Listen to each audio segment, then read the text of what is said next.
What's up, Big 12 Nation? It is Tuesday night in America. That can mean only one thing. It is time for another installment of your favorite YouTube-based college football-themed Big 12-centric show. That's right. It's the one, it's the only, the Biggest 12 with me, your host, Clint Foster. Thank you so much for making us part of your Tuesday night. Middle school football's over, which is why I'm just in normal clothes now. If I move the hair out of the way, right? Which also means that I'm making videos again for my other channel because the schedule is slightly eased off just a smidge. And to that point, let's go ahead and make sure that you get your stuff out of the way so we can get the show started, because I got a great show for you, a couple of great guests, and a lot of great Big 12 football to talk about. So you know the deal. Subscribe to the show. There it is right there at Big 12 Voice of College Football. We are here every Tuesday night, and there's a lot more stuff that you definitely have to be a part of. We're also rolling out team-specific channels. There's a TCU channel that you're seeing me on after every single game, every single week. You're going to definitely want to be a part of that if you're of the Horned Frog persuasion. And channels for every single other team that we've got. Also, follow me on Twitter at Clint_Foster55 and on my personal YouTube channel at Clint Foster Comedy. Like I mentioned, y'all, got a new video out there for you. I've caught up officially now with all of those games that I've missed the past 4 weeks. There it is right there. TCU fans doing the Utah, Tech, Baylor, and OSU games. We got special appearances from fans of those teams, or at least my version of fans of those teams, as well as BYU. Iowa State's got a cameo in there. If you're of the Clint Foster persuasion, which I assume you probably are if you're watching the show, then you're going to want to go check that out and subscribe to my channel, where I am also continuing to work on my documentary. Good news coming out about that very, very soon. So also, when we're in the topic of following things, make sure that you follow the Voice of College Football's official Twitter account or X account, whatever however you want to phrase it. I just opened Firefox instead of sharing the screen here. There we go. There it is. There it is. Voice of College Football. There is no off season with the Voice of College Football, folks. We've got your official Voice of College Football account on X for rankings, ratings, engagement, debate. There is no off season. Maybe you're watching me on this Twitter account right now. If so, hit the follow button. What are you waiting for? Make your life that much better. Okay, so without further ado, I want to bring in my guests for this week, representing the Buffaloes and the Bearcats, Steve Maurer and Brandon McCartney. Gentlemen, how are you doing on this Tuesday night? Clint, I'm always honored to be talking to the foremost authority of TCU and Big 12 Twitter, so it is an honor, sir. I'm pleased to be on with you. What Steve said, yeah. And then first and foremost, so Steve, it was a blast beating you guys the other night, 2 weeks ago. I just had to put that out there real quick. I mean, I love smack talk, and we are on the Voice of College Football YouTube channel, so smack talk is honestly one of the only forms of communication between fan bases. So, hopefully we just get you back whenever we play you next time. I don't really know the Big 12. 2 years, 2 years. Okay. All right. We'll see if Dion's still there. How about that? Fair enough. Interesting point. All right. So let's get to our top story of the week. Everyone's least favorite addition to the Big 12. The Utah Utes fall to the still undefeated BYU Cougars and a heck of a holy war matchup this past weekend. And Mark Harlan, the Utah athletic director, he had some choice words about how he felt that game went down. Let's check this out in case you've been living under a rock. This game was absolutely stolen from us. We were excited about being in the Big 12, but tonight I am not. We won this game. Someone else stole it from us. I'm disgusted by the professionalism of the officiating crew tonight. Yeah, Utah Athletic Director Mark Harlan had a message, and he wanted to make sure the Big 12 heard. There you go. That was Mark Harlan's words. Fined $40,000 for that little stunt in the press room. Gentlemen, do we just need to go ahead and dump Utah? I mean, they don't want to be here. We don't want them to be here. I'm kind of ready to trade them for Boise State. I don't know about y'all. What are your thoughts on that situation? Well, first and foremost, I do. We'll let our play on Saturday afternoon determine what our actions will determine our words on Saturday against Utah. But I personally think that the refs in that game just didn't want the Bucks to be on top of the Pac-12 of the Big 12 by themselves, and yeah, was that a really bad call against BY or for BYU? Yeah.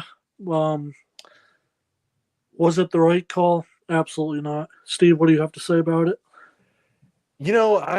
I get where you're coming from, Brandon. I do. But the thing is, like, if you look at just where that official is positioned, he's only looking at that outside receiver there. And he's not really supposed to look at the backfield or anything else. He's only focusing on it. And I know, like, maybe you hold in the flag, but I'll, throw the flag, whatever. I just love that he had the cognitive dissonance to think that that was like a 60-yard penalty that brought BYU right into field goal range when Utah still had to cover, 55 more yards of grass, and they weren't able to do that. And also did not score a point in the second half. Clint, I think the Pac-12 does need another team. Maybe Utah should just go back home. Like they told us forever. Brandon, I'm sure they told you too how much they love the Pac-12 and how much they wanted to stay. And the Pac-12 is looking for teams. So if y'all want to go back, please feel free. We'll just keep 15 teams. Yeah. Listen, everybody, like BYU fans, TCU fans, I didn't see it a whole lot from Colorado, Arizona, and Arizona State, but definitely from BYU and TCU fans. There was a lot of like, listen, y'all don't understand how much Utah sucks. like these guys are no fun. So it's very fun to see the rest of Twitter at least coming around to like, wow, these guys suck. Like the little man syndrome is out of control with Utah. I've been to BYU as well, and I'm slanted towards them because they could not have been nicer in my visit there. So, if their rival is my rival now, so they have brought me on as a secondary fan. So yeah. And here's the reality, Utah can bellyache about officials all they want, but look at all of these. Look at the rest of their drives. They're just in the second half. Punt, punt, punt, punt, interception, punt. You're really going to act like because of that one defensive holding call that was called, that's the deciding factor in the game. Like, come on. Don't let it come down to that then, right? Don't let it come down to that. Or don't blow. How big of a lead did they have in this game? Let me see. 1, 2. They had like what, a 14-10 lead? They were up by 11. Yeah, they're up by 11. Yeah, there we go. So don't blow a lead, right? Don't piss down your leg in the second half, right? Everybody loves to scapegoat a call, right?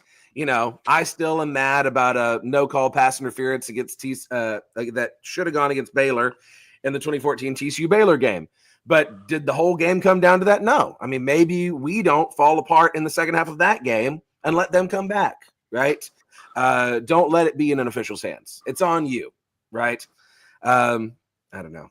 You had that game at home too. Like you had them in your house, your biggest rival at home, your chance to knock them off, and you're complaining after the game to the press. Like, come on, man. You just got sour grapes because you said you were going to walk into this league and win everything easily, and then your quarterback went on the Oregon Trail and didn't come home, and got dysentery. Yes, yeah. There are many injuries for Cam Rising. So Cam Rising might have actually been on the Oregon Trail. Actually, he is that around. Right? You're right. He's been around a while. Yeah. So yeah. Well, again, I would. Here's a thought experiment. If y'all could swap out Utah for any other team, what would it be? For me, it's probably Boise State. I'd love to have the Boise State-TCU rivalry back. Alshon Jante, no offense to Travis Hunter, I think Alshon Jante needs to win the Heisman this year. Kid is electric. Boise State's a fun brand. I think Boise State's more of a national brand than Utah is, by the way. Who would y'all trade Utah out for if you could? Brandon, you go ahead. You spent more time with them, so I want to hear your answer first. Um, I'm deciding between Boise State and Oregon State, or sorry, Oregon State, because we while we were in the Pac-12, we played Oregon State a lot, and we could really never beat them. In fact, we one time blew a really big lead against them. I'm not going to say what it was because I'm still not over that game. But we do play the Beavers a lot, and it doesn't make sense for them to just stay in the Pac-12 when they are, or sorry, the Pac-2 rather. when the Beavers are a really good football team and they really have a lot to offer, and I think that they would put the Big 12 on a lot more competition, and I do think that the Heisman candidate and ultimate winner himself, Travis Hunter, would be able to lock down a bunch of their guys, and I just hate Utah. I hate the color red, and so anybody with the color red in their uniforms is out.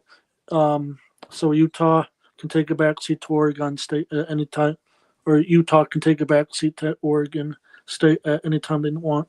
Beavers in, Utes out. I like that. I would take the Beavs.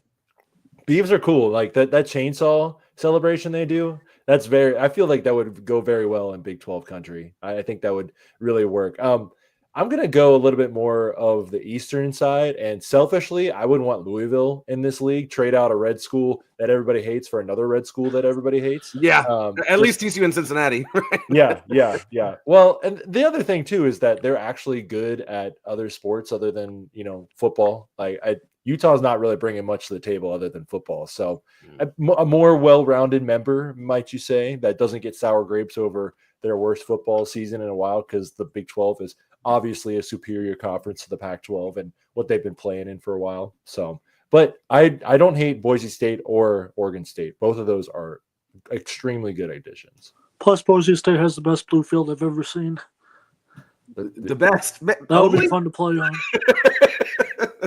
I like that. We just call things the best when they're the only, Yes. And Eastern Washington has the best red field I've ever seen. Yes. Just many are saying the best field we've ever seen. I mean, it's kind of like when Travis Hunter's the best Heisman because he's the only Heisman winner this year.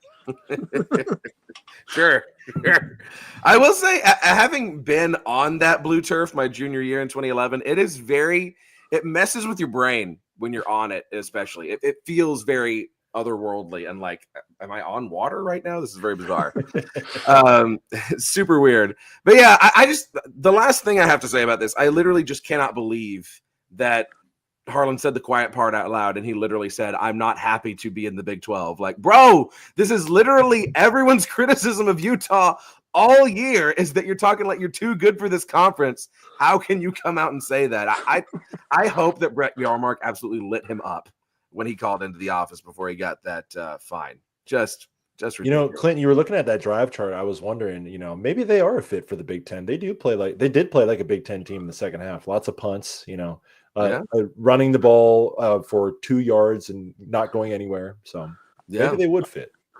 Iowa doesn't want their smoke. Yeah, for real, though. For real. Okay, gentlemen, before we get into this week's action, we always got to look back at last week. Your biggest takeaway from last week's action. This can be about your team. It can be about any other team that you watched. What was your biggest takeaway from last week in the Big 12? I was really upset to see Iowa State just put up a stinker for the second straight week in a row. But, I think this was the Big 12's honestly their best chance to get two teams in and have an at-large team, because while BYU is still undefeated, I don't really think that if they were to lose the conference championship game, that even though they beat SMU, that I still have Clint and I, we both still have collective committee trauma from, the past 11 years of just how they've done the Big 12 dirty in a 4-team, and in the 12-team, it seems to be going that way too. So, good for Kansas to finally get a win and look like the Kansas team we all thought they might at the start of the season. But man, losing Iowa State just hurts for the conference as a whole. I'm not really the biggest, conference fan overall. I do love my team and everything, but we're on the biggest 12, and I'm going to say that for the Big 12, that was a tough loss to take, was that Iowa State one. Yeah. Yeah. What's your big takeaway, Brandon? Well, personally, I kind of really love the Iowa State loss because for us, it controls our own destiny to the Big 12 championship game. And so for me right now, it's kind of the Buffaloes against the world for the Big 12, because I feel like, well, I mean, you watched it when we played Texas Tech. When the Big 12 team plays us, it's their Super Bowl, because Texas Tech came out wanting to rip our heads off, and then in the second half after the first after the first quarter, our defensive coordinator came out and really strapped down the he really put the foot on the gas for he really put the foot on the brakes for the other team's offenses, and that's when Texas Tech really stalled. And my that's one of my biggest takeaways. My other biggest takeaway is that BYU is actually legit, and I don't care if they lost if they won on a controversial call or not. 9-0 is 9-0, and they gosh darn deserve to be 9-0, even if most don't agree with that. Brandon, you stole mine. Yeah, you stole. BYU is for real. Get with it. Great teams find a way to win, right? And in rivalry games on the road, great teams find a way to win. I read your mind. Yeah, BYU. I don't think BYU is as good as TCU was in 2022, but I'm getting flashes of TCU in 2022 with BYU. And wait a minute, did y'all hear that? Oh my God! By God, I think that's Brownie's music. By God, that's Brownie's music. Oh Lord, here he comes! Brownie is back, ladies and gentlemen. Oh, with his dumpster fire. Oh no! Oh no! Oh no! Brownie. Thank you. With Say it ain't so. Oh man. So Brownie, we were just talking about last week, big takeaways, and oh no. The Clones lost again. We were talking. It's like your ears were burning. Steve was talking about the Clones losing to My Kansas. ears were burning. Break it down for us, man. Break it down for us. You know, it was shaped up to be a really great weekend. Dad came down to visit. We were going to go to the KU game. It was our annual game of the year, which typically means easy Cyclone dub. We were working on a project that my wife and I have been kind of stalled on because of the ACL surgery to finish up one of our laundry room remodels. And yeah, I hate shiplap, first of all. Whoever came up with that, Chip and Joanna Gaines, needs to be taken out back. And yeah, I was like, oh, dude, KC, it's great. Weather was great. No rain like in Kansas City. It was raining cats and dogs all the way down, though.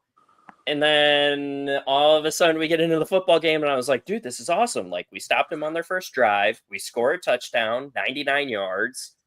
And then the wheels on the bus came falling off. And I do not know what the heck is going on. And my takeaway, since we're in this session, is Utah is a bunch of crybabies and needs to get out of the conference. Yep. We were talking about that. If you had to trade, if you could trade Utah for anybody, we were talking about this. If you had to trade Boise Utah State. for anybody, who would you trade it for? Boise, straight up. I mean, as much as I love Wazoo and Oregon State, and I do believe that they were the ones that kind of got left behind, and I kind of have that feeling towards them because as Iowa State in the whole realignment, Iowa State was probably going to be the one that was left out if the Big 12 crumbled. But Boise State, I mean, the tradition is there. Who doesn't want to go see the blue field? And potatoes. Potatoes. The one and only Potatoes. Bluefield. Yeah. Yeah. And potatoes make vodka. Potatoes make food. Who doesn't like vodka and carbs? Well, and as BMAC put it, the greatest blue field in the nation, right? The greatest. Yeah. Just like Travis Hunter is the greatest Heisman winner. Well, Wishful thinking, but proposed Heisman winner, yeah. Okay, so let's start talking about these games coming up this week. First on Friday night, this one's delicious. Houston at Arizona. Arizona is a 1-point favorite at home against the surging Houston Cougars. It should be said, Willie Fritz is turning that program around. As abysmal as that TCU Houston game was, the loss is looking a little bit better with each passing week. Can the Cougs pull off a win against another Wildcat team? They already beat Kansas State this year. Can they do it against Arizona on the road? What do y'all think? I think it's going to be an entertaining game. I do actually think that Houston has finally turned the corner. I am super glad that we played them at the beginning of the season. Because if we played them now, the way Iowa State's been playing, I think the roles would be reversed. Yeah. I personally do think that Houston's going to come out of Tucson, Arizona with a big old dubs.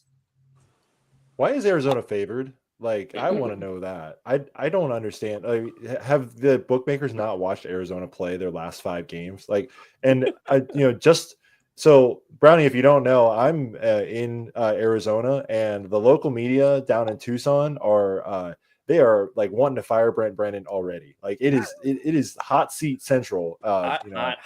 It really is. Like, there's no joke about it. They're looking into, like, can we get rid of this guy? And this is a school that has a president on the way out, an AD that just got fired last year, and they have a new AD, and then they a 1-year football coach. It's not looking good. So my wife is an alum of the University of Arizona, so I will say bear down and go Cats. But unfortunately, I think the Houston Cougars will come out victorious on Friday night. Yeah, you look at that schedule, Arizona has beaten absolutely no one of consequence, right? That Utah win that was so great early on in the year looks like nothing anymore. Yeah, I'm really coming around to favoring Houston in this game. B-Mac, what do you think? I think that Houston wins by 2+ scores. I watched us play Arizona. I watched us run them out of the gym. I just don't know what the hype is outside of their receiver McMillan, but yeah, I think Houston wins by at least 2 scores, maybe 31-17. Houston. Man alive. That would be something. I mean, yeah. I that would only make the hot seat churn even harder for Mr. Brent Brennan. Isn't McMillan also like almost dang near 50% of Fafita's passing yards? Yeah. Or he's pretty dang close to it. Like, all you have to do is double or triple team that guy, and their offense just it's bad. Yeah. And I thought our offense was bad. Not good. Hey, you know what? As Iowa State fans, TCU fans, Colorado fans, Cincinnati fans, we all know it could always be worse. Oh, 100%. It could always be worse. It could be Oklahoma State. Yeah, much worse. Exactly. Hey, man, I've been in the Okie State train before. I do not want to get back on that thing. That was us last year. Yeah. No thanks. So before we continue on, I completely it slipped my mind in all the excitement of Brownie deciding to join the show, but got to do a quick ad read for us to let you know about Mark Rogers' new book. It's available on Amazon right now. This should interest you, B-Mac. Disputed National Champions, College Football's Historic 1990s Reset. This book dives deep into the chaotic world of college football championship decisions during the 1990s. I always go back to that 1990 season and what a wild finish that was between Colorado, Miami, Georgia Tech, all claiming national championships. This pivotal decade reshaped the sport in unprecedented ways, leaving fans and experts alike questioning the system and legitimacy of crowned champions. Disputed National Champions also takes the outcomes of the decade and projects those results into the BCS era and various playoff models of the future. Give this one a look. It's only $9 or $10 on Amazon right now. Great stocking stuffer. We're getting into Christmas season. Go give her a look. All right. Now, let's talk about – go ahead, B-Mac. We won fair and square, by the way. Yeah, sure. The 1990 National Championship. BMAC, we're trying to sell books here. Come on, man. Like, you got to read the book. Yeah, B-Mac, you gave it. Spoiler alert! Oh my god! Spoiler alert, man. Come on, man. But let's keep talking about those Buffaloes. Utah going to Boulder for the 11 a.m. game. Colorado now the second team in the Big 12. Thanks a lot, Cyclones, for that one. Is a 10-point favorite in this game. I personally, there's no way Utah doesn't have a Holy War hangover in this game. I think Colorado rolls. What do you guys think? Only 10 points. Yeah. Are we serious with this right now? Isn't Utah like on their fifth string quarterback at this point? Like, do they even have a quarterback, or did they just grab a fan from the stands and throw him in pads? Did they ever have a quarterback? That's the real question. The quarterback was just the friends we made along the way. That was Utah's quarterback this season. Yeah. Basically. B-Mac, how big are your Buffs going to win? I wouldn't be surprised if we won by 35 plus. But I like this I will guy. say this. I'm not going to give you a score prediction quite yet because you have to wait till Friday for that. But I do think that will force a lot of turnovers. We obviously have to slow down the running game. Obviously, Robert Livingston is one of the great minds in college football who, after the first possession, Robert Livingston is one heck of a mindset when having to do with those halftime adjustments and adjusting after the first possession. Because I saw a stat that I think we're only giving up averaging like one score in the second half against every team all season long, and I think in the second half we against Texas Tech we forced like 3 turnovers in the second half. We outscored them after being down 13-10 or 13-0. We outscored them. We outscored Texas Tech 41-14 and ran Texas Tech out of the gym. And I think that we'll be able to do the same against the Mormons of Utah and beat them by 5+ scores. I mean, how can I follow that up? Is there any? Well, I mean, I guess they had some experience with the 10 a.m. local kicks last year. With big noon kickoff and everything. So I kind of wonder if that would be a little bit of a tough start, early. But I feel like maybe like the second half is going to be where Colorado like turns it on. I could see it being a little bit close in the first half. Utah does have a decent defensive front still, and they still have a good defense. And it could just take a while. Like I will give BMAC some credit here. Pat Shurmur, he's been shouted out a couple times this week. He's really turned that offense around, and I think I kind of thought they were crazy for letting go of Sean Lewis last year, but all credit to the Buffs and Shadur and Travis and all of them. And then they've started to run the ball a little bit better. So I kind of wonder if it'll be more of a second half pulling away. More of a what would you say? Like it's like an iceberg melting. It'll take some time, but unfortunately, it might happen. Yeah. So the polar ice caps. Watch out for those guys. Eyes on the polar ice caps. Hot take. The Colorado Buffaloes, man, they may be 7-2 on the field, but they are undefeated against Texas Tech equipment managers. I can tell you that much. Do not back down from a equipment manager who just wants his dang ball back. All right. I'll sign his tortillas at halftime. Yes. All right. So Baylor is surging, y'all. They are playing like I never thought I'd see them play with Dave Aranda again, heading down to Morgantown for games with West Virginia. Baylor is a 2.5-point favorite against them Mountaineers. How do y'all see this one playing out? I got Baylor in this one. I also have Baylor. I think that they've definitely turned a corner, and yet again, I am extremely grateful that we played them at the beginning of the season before they got their stuff together, because I do think that kind of low-key sneaky pick. I don't think that I see really anything on Baylor's schedule that scares me the rest of the season. We might be looking at an 8-4 Baylor Bear team by the end of the season. They're away at West Virginia. I mean, the Houston game might be the most toss-up game that they have left on the schedule in Houston. And then they host KU. And I mean, I really think that they turned it around. After that Iowa State butt whooping that they took, they must have taken that extremely personal and decided to take it out on everybody from in the old Big 12 South. Yeah. I'm also Maybe really hurts in a glad we big played way. them early. we will probably not be coming back down 14 points against Baylor if we played them after that Texas Tech game, or after they played Texas Tech. I do think Baylor will win and stay hot against West Virginia.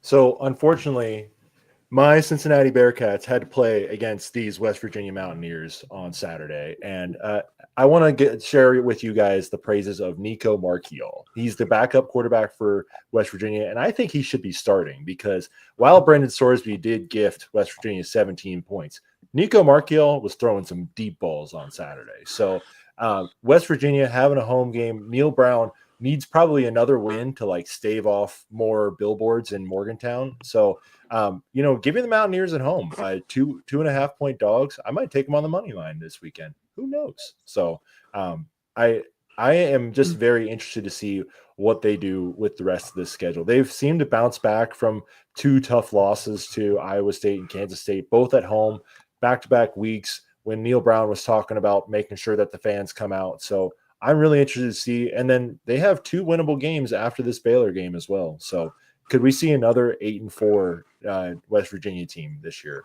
Arguably could be 9-3 if they didn't drop that one to Pitt too. Yeah, they really should have won that game against Pitt. I mean, when you look at the schedule, and this is no shade to Cincinnati because I think Cincinnati is criminally underrated.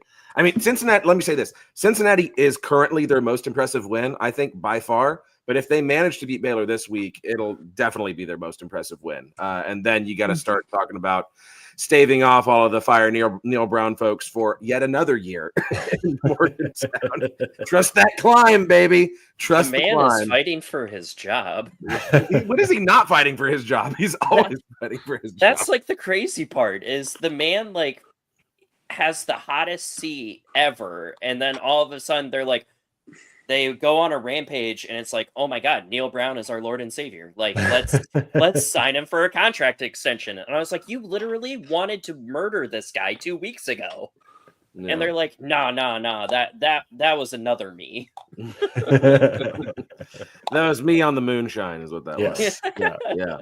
All right, let's look at Arizona State, Kansas State, the Sun Devils, also another team in the midst of a great first year in the Big 12, heading to Manhattan for the 6 p.m. tilt against the Wildcats.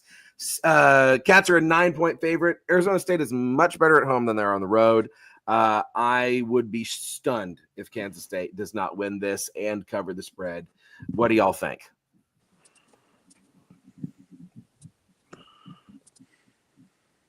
I'll wait for last on this one. Give me the Kansas State Wildcats in this one. Okay. They cover. Okay. And they will, even though I want Arizona State to win for our purposes, but I do think that that Kansas State's quarterback is a top 3 quarterback in the Big 12, behind Shador, behind I don't know who else, and then Kansas State. Those are the top 3. Those are personally the top 3 quarterbacks in the Big 12, but give me Kansas State by 15 points. 15. Okay. Interesting.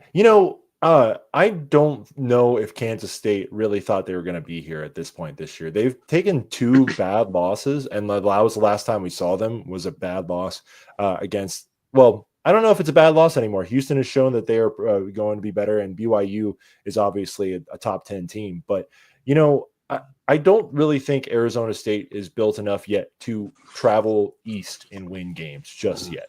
I think they're a good team, and when they played Cincinnati, they had their quarterback out, so I'm not really going to mark them down too much for that, But going to Manhattan is just a different trip, and as someone who has to experience that next week, I am not looking forward to it. So I don't know.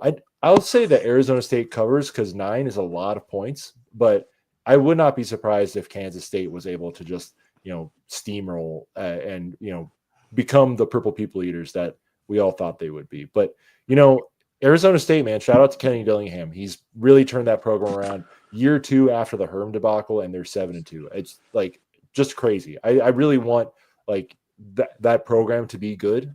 And I'm really impressed with them. Doing it for the millennials, man. He's doing it for our generation. I was doing one of these guys. I was with these guys doing that. Stand on your head. Yeah, I mean, you look at Arizona State's schedule, and they're night and day when they're playing at home versus on the road. They've been undefeated at home. They're 2-2 on the road, and both of their losses came to the two competent teams that they played. Oklahoma State's a mess. Texas State dang near beat them, and Texas State is not a terrible team at all. That's why I don't think that they're going to have the juice against Kansas State. Road game in Manhattan at night. That's just a tough place to win. But listen, Arizona State's already winning, man. For Arizona State to be sitting at 7-2, third in the Big 12 after last year. I mean, I don't know how you're not walking on cloud 9 if you're a Devils fan. Absolutely. You got any thoughts on it, Brownie? Did we already hit you?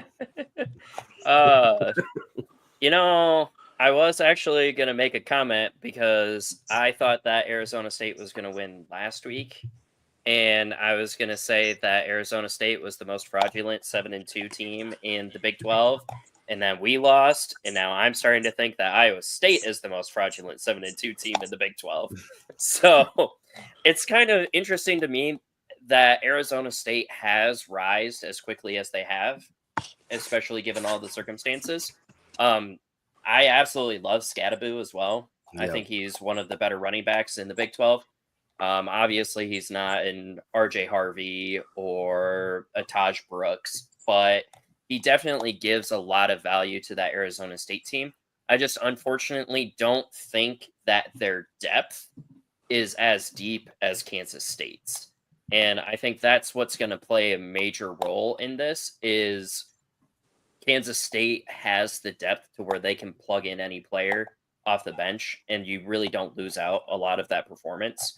Where Arizona State, you drop out maybe one of your 28 rotational players, and you're really starting to scrape kind of the middle to bottom of the barrel. I do think that it's going to take them 1 or 2 more years to really get a big grasp on joining the Big 12, all of the traveling, which, a lot of our teams are starting to figure it out. I mean, most of the current Big 12 got to figure it out last year because of all the East Coast traveling, and some of the travel to BYU out on the West. But with Arizona State just constantly being in that Mountain West Coast region, they really didn't get to experience all of the 2-hour, 3-hour, 4-hour differences. So I honestly think that K-State's just going to steamroll these guys. I do think that they're going to put up double digits on them. But I wouldn't be surprised if somehow Arizona State just pulls it out at the end. Could happen. Could happen. All right, before we hit our last 2 games of the upcoming week, got one more sponsor for us here real quick. Here we go. College football is even more exciting with some action on the line. And the games are even better when you're cashing in. And the Voice of College Football is the place to be to get the greatest value. Let's start with my picks. 75% against the money line, 58% against the spread. I've got a 40-year track record. In fact, in 2023, at $100 played per game, you would have netted over $9,300. And guess what? I'm just the warm-up act.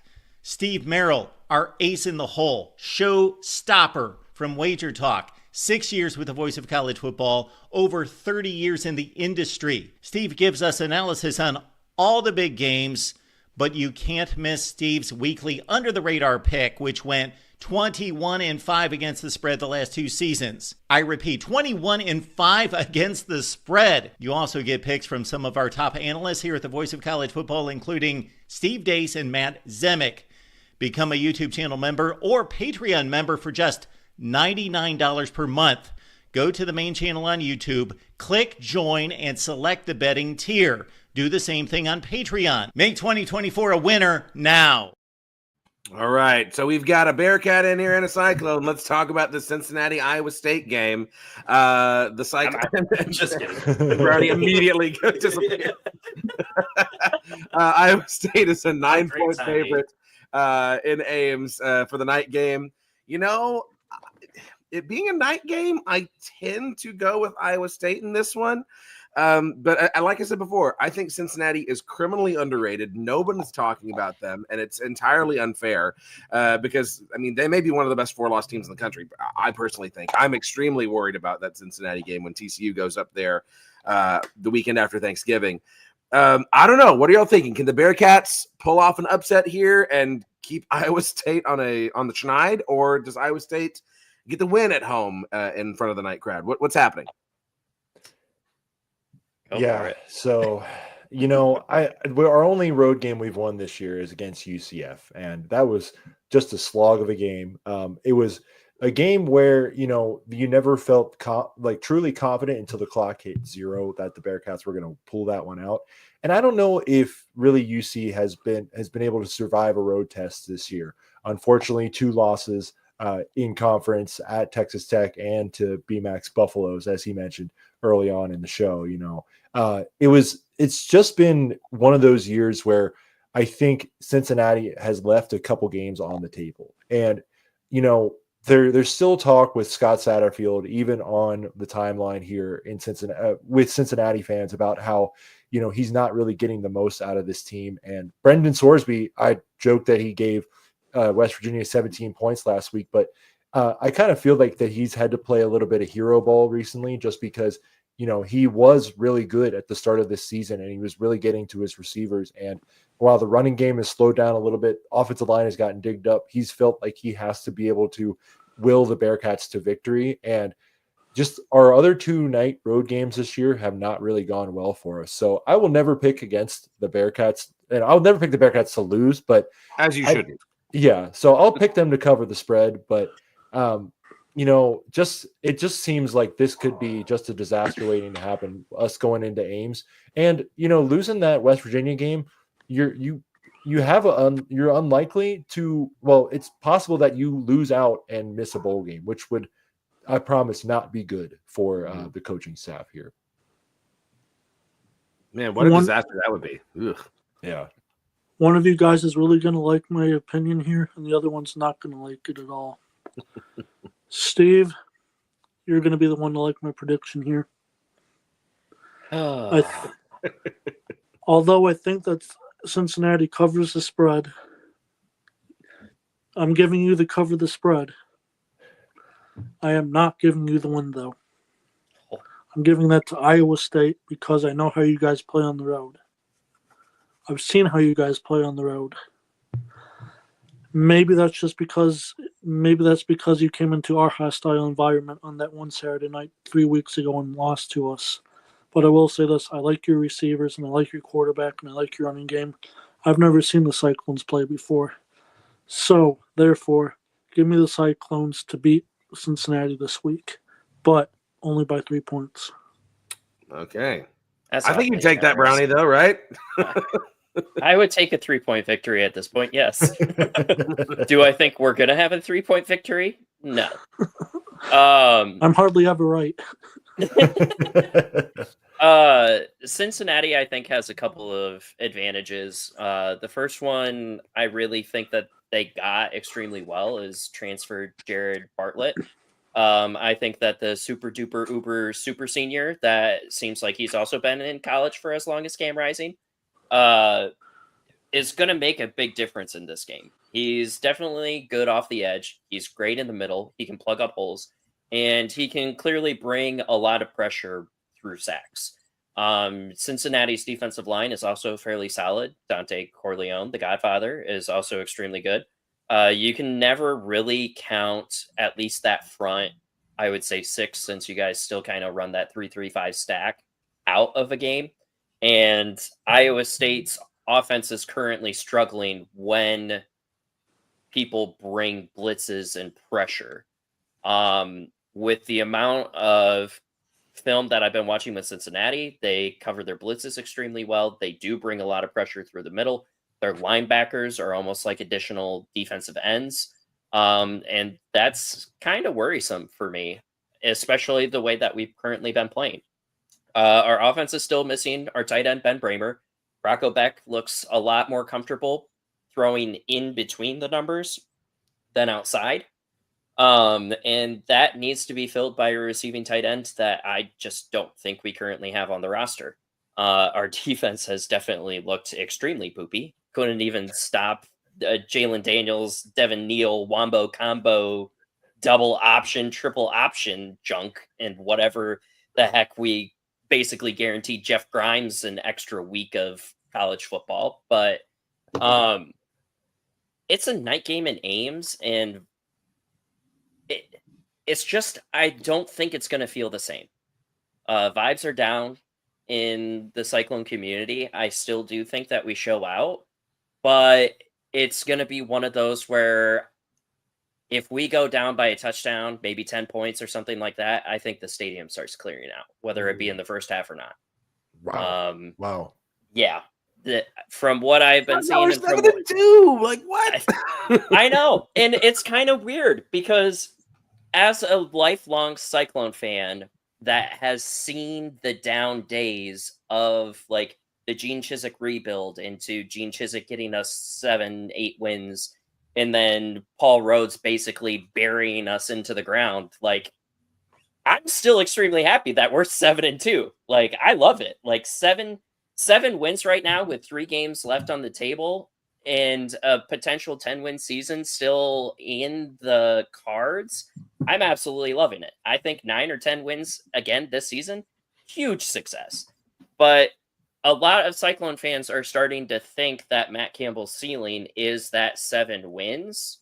And as soon as he kind of hits that 7 or 8, it's just coast the rest of the season, focus on next year kind of thing.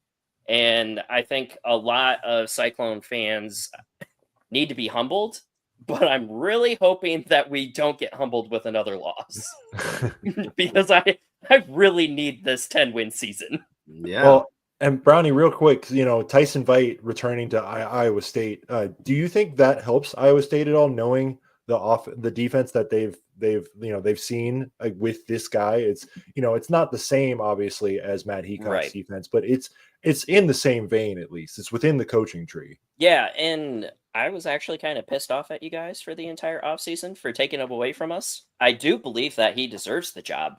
And it's just kind of unfortunate that we weren't really able to retain him and potentially be like, John Heacock's successor and all this other stuff. But it's I think it's going to give us more of a distinct disadvantage on offense playing against you guys because we've noticed that the offense hasn't changed overly much from Tom Manning to Nate Shieldhouse to Taylor Mouser. And Veet being in that system for so long, I think just gives him that little extra that he kind of sort of knows what our offense and Matt Campbell is thinking. But yeah, it's going to come down to the wire, and I might be internally screaming and then externally screaming later, but hopefully we can get the monkey off our back and get to 8 wins. Trying to avoid another cameo like this one. Oh, dude. I don't want that Iowa State fan. I was actually going to clip that and send it to you when you were messaging me on Saturday. I was like, "This is my vibe, Clint." But hey, my last thought on this game, I mean, and common opponents don't really amount to much, I don't think. But when you look at the common opponents for Iowa State and Cincinnati, it's kind of fascinating how similar the results are.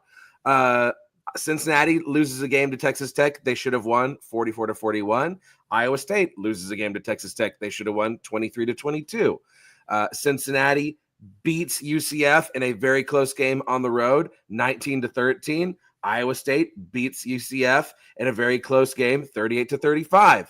And West Virginia, that's the big departure there. Obviously, Cincinnati losing 31-24 at home, whereas Iowa State's able to win the Riot Bowl 28-16 on the road. But really similar results there in those three games. I mean, this is the decider, I guess, as to which of these two teams is for real. We might also potentially lose because Cincinnati has Will Levis as quarterback. Sorry, I had to throw that out there. We had no problem with him. Why? That was just so bad. It was rough, man. It was rough. I was in my living room just like, no. I saw your guys' tweet and I was like, what did Sorsby do? And then I saw the highlight and I was like, what was Sorsby thinking? Well, yeah. And what was Scott Satterfield thinking? I mean, you're up 7, you're at home, 4th and 1. I get being aggressive. Just kick the field goal. You go up 10 points, pin them deep, and like let your defense keep rolling. And then, yeah. So yeah. All right, let's bring it home with BYU, Kansas. The Cougar tails are going to be flying. The chocolate milk is going to be flowing at 9:15 p.m. Provo time as the Jayhawks roll into town. BYU is a 3-point favorite as they try and keep this undefeated dream season alive. Kansas surging, though. I mean, shoot, we saw them just decide to play football all of a sudden against Iowa State. I don't know where that came from. Do y'all like the Cougs to keep this thing going, or is Kansas turning into something? What do y'all think? Rock Chalk Jayhawk. Oh, Okay. What he said. Brandon just wants to be first in the league. That's What he I've never said. felt that feeling before. Give me Kansas by 10. By Ooh, 10. 10 Wow. points. Wow. Dang. Wow. I mean, we saw what happened the BYU last was time. overrated. Okay. All right. Ooh. We saw what happened the last time a Kansas team went into Lavelle Edwards Stadium at night. Like, I tell you what, guys, having experienced that stadium at night, it is completely different. Like it changes a team. It changes a man. Like it's really been, their ace in the hole. You started this saying year. maybe there were golden plates. Yeah, like maybe Joseph Smith was onto something. I did climb up a mountain when I was in Provo, like maybe, just maybe, like the secret lives of Had the Mormon divine wives. intervention. Yeah, there is a lot of things going on there. And, I do think that, like you said, Clint, the 2022 TCU comparison is apt. I think it's a good comparison just because, the similar fire drill field goals, being able to just win close games despite not really being, people asking like, how do they keep getting away with it? And Hashtag thanks Big 12 refs. yeah, well, hey, big collusion, man. Come on, Brownie. We got to get one team in this Collusion? thing. For real. Not in the Big 12. Never. Never. Maybe 2 if BMAC gets lucky. But yeah, I don't know. I think BYU will win and cover, and I want to see a great game here because I think this is setting up for another classic Big 12 after dark game, and I just want to see another great game, just like we did last weekend. But I kind of wonder if BYU's going to be coming off the high of the Holy War and just gonna smoke Kansas on Saturday night. Trap game. Yeah, it could be they're coming off at high, but it also could be that trap game, and you have a swoon after the big emotional Holy War. Tell me, Brownie, why is it a trap game? This is their last result, by the way. I mean, I kind of said this, I think, last week. I think KU was the most underrated 2-6 team, and now they're the most underrated 3-6 team. I really think that this Kansas team, if Jeff Grimes was not their offensive coordinator, probably is top 4 in the Big 12. They have the talent, they have the athleticism, they have the depth. Their corners are extremely scary in a league that has a lot of passing teams. I just feel like, especially after watching how they dismantled Iowa State, that Jeff Grimes must have had the backroom talk where he's like, "Hey, buddy, like one more game and Old Yeller, out back." So I'm actually taking Kansas in this one, and I do think that it's gonna be KU versus both BYU and the refs. Calling it collusion. Yeah. I mean, there's definitely a world. This is the definition of a trap game. There's definitely a world where Kansas can win this game. But let's be real. These are all grown men playing for BYU. Okay, they're all 32. And they've all got 6 kids already. I mean, they've got mortgages. They know the rent's due. Okay, Insurance agencies. Yes, yeah, exactly. It's a night game. It's 9:15. I just the vibes to me don't say upset. The vibes to me says the magic stays alive for BYU.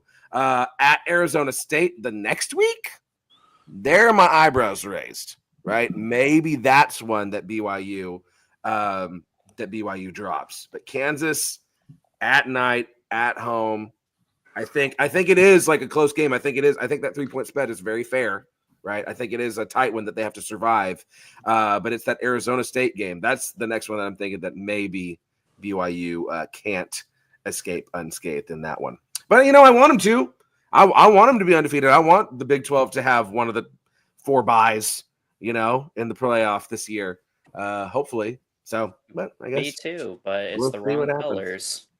We'll see what happens. I mean, I don't know. See, I don't know because I don't know if it was Colorado that won the Big 12. Does Colorado get one of those top 4 spots? I mean, I hope so to represent the Big 12, but I don't know with 2 losses if they give it to them. There's just so much anti-Big 12 bias and SEC bias, Big 10 bias. Yeah. I mean, even the ACC is starting to show more love on ESPN, and it's sickening. Yeah, it's gross.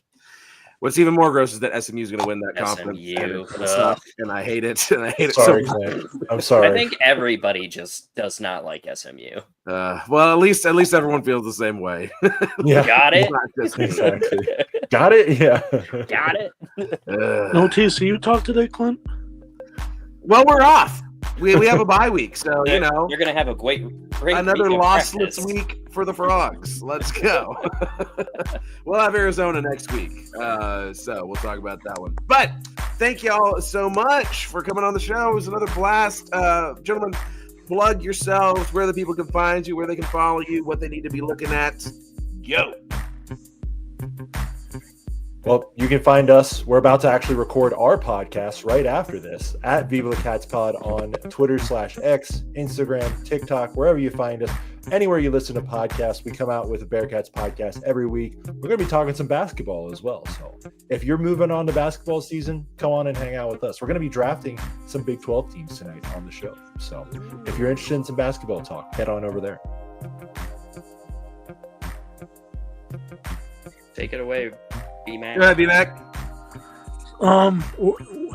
What? So what am I doing? Where the people can follow you. They want to know. They want to know your prediction on Friday, right? So where can the people find you? For all things Buffaloes, go to BMac7 on Twitter. Brandon McCartney 7 on Twitter. There you go. Take it away, Brownie.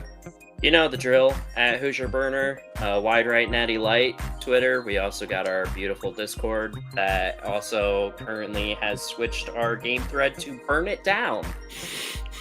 So that's going to be exciting if you want to join that.